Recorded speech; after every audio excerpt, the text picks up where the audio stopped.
watching that video, as I was watching that video back, I realised that I actually missed out quite a lot of details about the shutting down of Birmingham. I think I got distracted by the pothole. But yeah, there's the HM.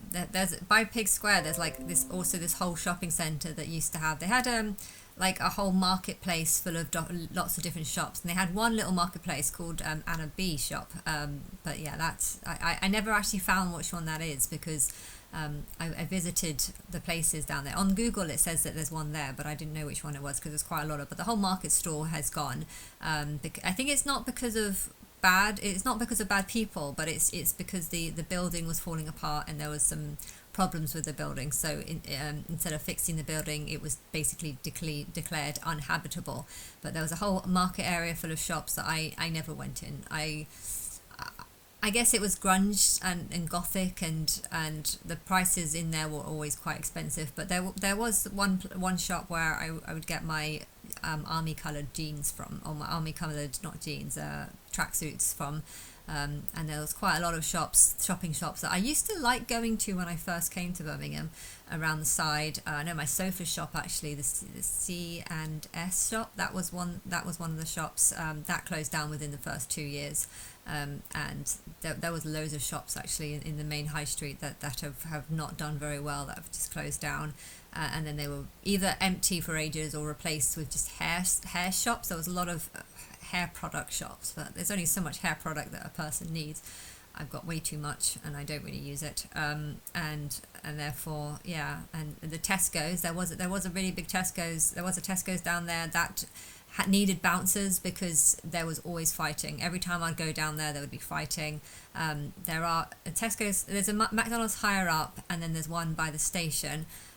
Both of them are quite small Tesco's, and they're not as bad. I think it's because the Tesco's at the top of the hill is kind of more near like this church area. There's this church area where there's like a little park, and some people like to go there, but it's definitely getting more and more chavvier, and I think sometimes they have bouncers. I don't know, but more and more shops are needing bouncers, and by the government helping homeless people, I think all they've done is actually just attracted this area and attracted homeless people to this area, and they start seeing this area as being like an area where you get free stuff.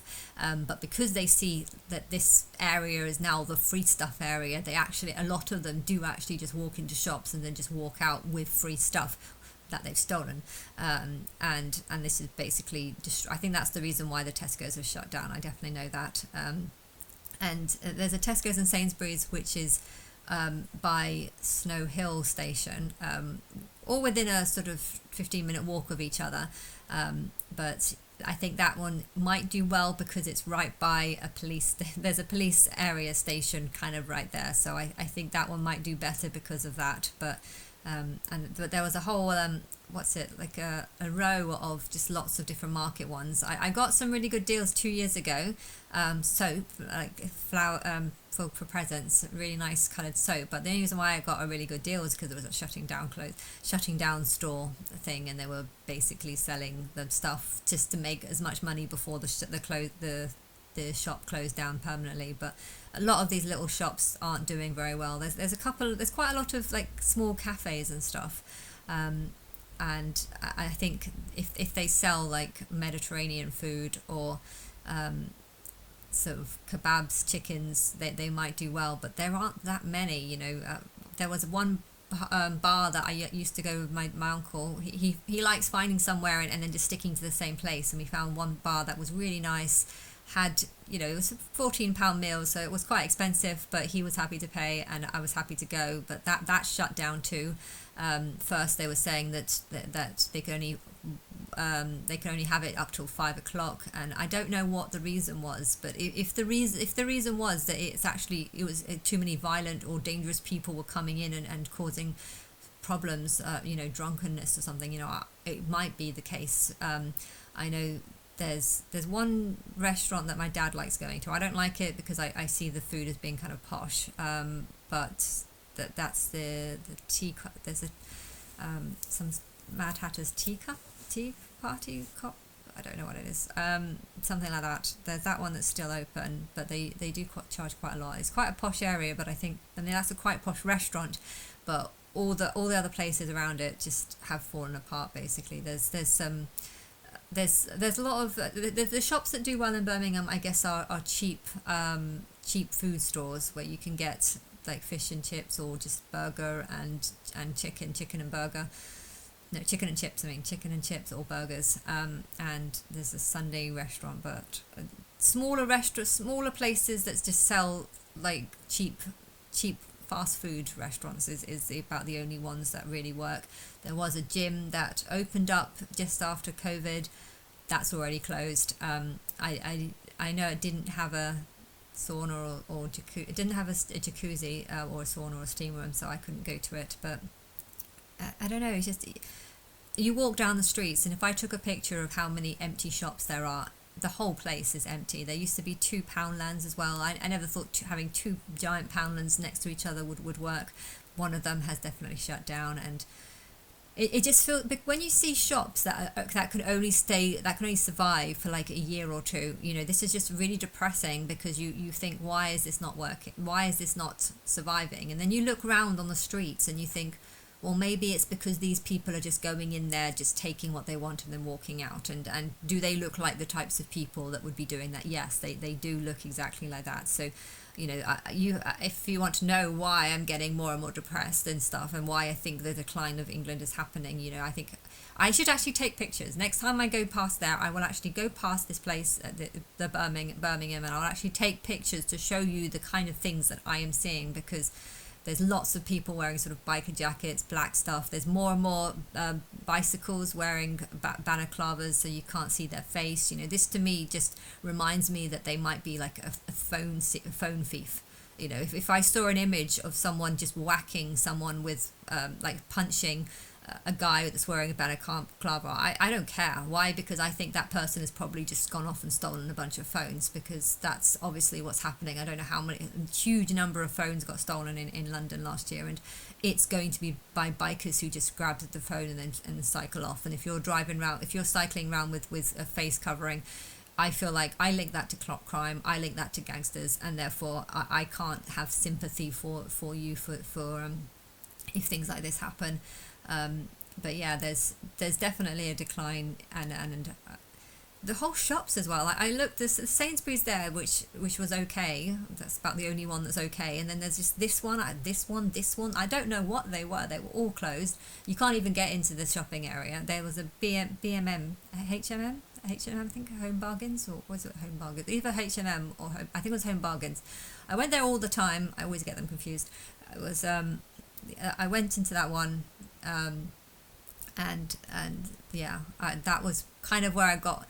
I guess that when I first moved here, that was a really important shop, because anything that I needed, such as blankets or homeware or cutlery or something, it was all from that shop. And yeah, now it's gone. I guess I don't really. I can understand why it would go. If people aren't moving home, then people aren't going to be buying stuff. If you move home, actually, that's probably like one of the highest incentives to buy things. You've moved from this house, you've moved to this house, you don't have all the stuff like, or say if you've moved from a studio flat into a house, you now have a lot more space, so you have more space to buy furniture, buy this, buy that. When you move house, a lot of it you don't take with you, so you think, right, I'm going to take it to the charity shop, or I'm going to just sell it on eBay, and then you go to the new location, and when in the new location you get new stuff, new home decor, new everything, and therefore moving from, especially if you're moving from a smaller place into a larger place, you want to go out and buy things, so you need shops to go and buy things. Where that shop, I can't even remember if it's in a H&M, it's one of those two, but I even though I used it so many times when I first moved here, I can't even remember what it was like, because I don't really spend money in it any longer. Why don't I spend any money? Well, I've got the house, okay? My house isn't getting any bigger. I don't have any more space for anything, and therefore I don't have any incentive to buy. But if I was moving to somewhere different, maybe I would have a better, more incentive to buy different things. So, I haven't used that shop for such a long time, and I think if a lot of people aren't moving because they can't afford it because of capital gains tax and and them not wanting to have to say, if you are renting out a property and you know you haven't been paying the right amount of rent for the tax for it, you're not going to want to sell any of these properties. And if people aren't selling properties, then no one can get onto the housing market without having to take a more and bigger loan. And I just, I do wonder, though, like how, I don't know. I'm so depressed. Like it just feels like England is falling apart, and it's kind of strange how when I went to Oxford, it was just like, wow, England isn't falling apart. I thought England was falling apart, and Oxford was actually a very attractive place. If you want to go to England and want to believe that England is a nice place, go to Oxford. Go to Oxford, perhaps even Cambridge. I don't know about Cambridge though, because there might be. I don't know. If Cambridge was full of gangsters, you would hate Cambridge. If Cambridge was full of intelligent people, you would love Cambridge. And I don't know what the people are like. And I think that's actually a very important message. An area is only nice if the people in it look nice, if they feel nice, if they feel safe. But if you're walking around just thinking, yeah, these just look like homeless people, or people with mental illness, or people that think that everything is free because they're drunk, if these are sort of people that are in a certain area, then it's not going to be a nice area. Now, I think I hate Birmingham because of the people. If you took the people out though, and if there's a whole bunch of people from Sweden who can't, is Sweden one of the ones in the top part? If there's a whole bunch of people from these really cold countries that don't want to live in a cold country, and they all want to come to live in England, and they all had high standards and spoke English. The thing is, I think speaking English is a big part of it. I don't like walking around when you just can't hear it. But if they were dressed nicely, if they look like me, if they look like they had the same sort of energy or same sort of vibe, then I think Birmingham could be a really nice place. But walking around just seeing gangsters and people that could have just escaped from the Middle East and or in the middle of Africa, they're done killing people over there because they have no money, so they've come over here to kill people over here because we have the money. So why kill a poor Christian in a church when you can kill a rich person in England and steal their house? Do they think logically? No, they don't. So why, they would come here and still not think logically because they haven't been brought up with our humour. They haven't understood our ways. They would look at SpongeBob and see it as just being, a stupid cartoon that makes kids stupid, and therefore they'll start seeing our kids as being stupid rather than say them actually we're better because we're not walking around with guns, and we're not teaching people, how to be cruel or how to be nasty or how to be sadistic towards each other. There's some wrong beliefs that are coming out of these countries, and yeah.